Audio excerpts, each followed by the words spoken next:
This is Alex Peace at EG down at London's Royal Docks. We're on a very misty day. Two of London's biggest stories are developing. Behind me, the Millennium Mills building, or also known as Silvertown, where an enigmatic Indian billionaire has put in an offer to take on the £3.5 billion scheme. Further off in the distance, just about visible, opposite London City Airport, ABP's first phase of its 4 million square foot office development is topping out just 12 months after starting construction, but 5 years after putting in its first offer.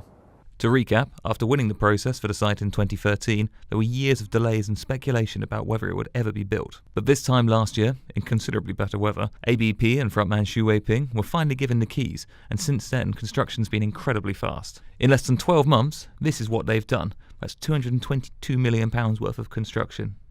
The focus now for the 35 acres scheme and its 40 buildings is who the tenants will be and who's going to buy the buildings.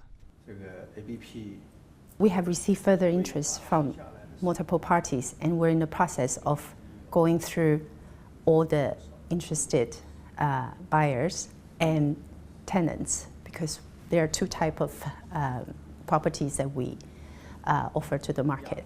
So we can make sure the tenants and the company that own the building in the project are from the type of industry that we described earlier.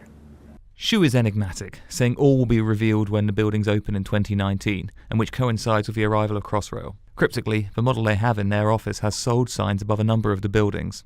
The way the scheme is being developed, occupiers can take space, but also buy buildings if they wish, a model Xu has pursued with some success in China. He says much of the space is now being targeted at tech and smaller companies. But for Newham, the GLA and the naysayers, the important thing to concentrating on is that a scheme that many thought would never be built is getting off the ground faster than they ever expected. ABP topping out is hugely important and a huge milestone for the project, but it's the building behind me that's really captured the headlines this week, where Indian billionaire Subhash Chandra has put in an offer to take the £3.5 billion redevelopment of Silvertown off the Silvertown Partnership's hands. His offer comes a month after it was reported that Lendlease and Starwood are also in talks to buy the scheme. The partnership won the former Millennium Mills site in 2015 and received planning in 2016, but has since then been unable to find financing for the first phase of 2 million square feet. Chandra says Essel was initially in talks about a proposed India Cultural Centre as part of the first phase, but he wanted to do more, and the partnership said make us an offer. Approval now rests with the GLA, and the offer from the billionaire media tycoon is just as pie in the sky as many thought ABP's was in 2013.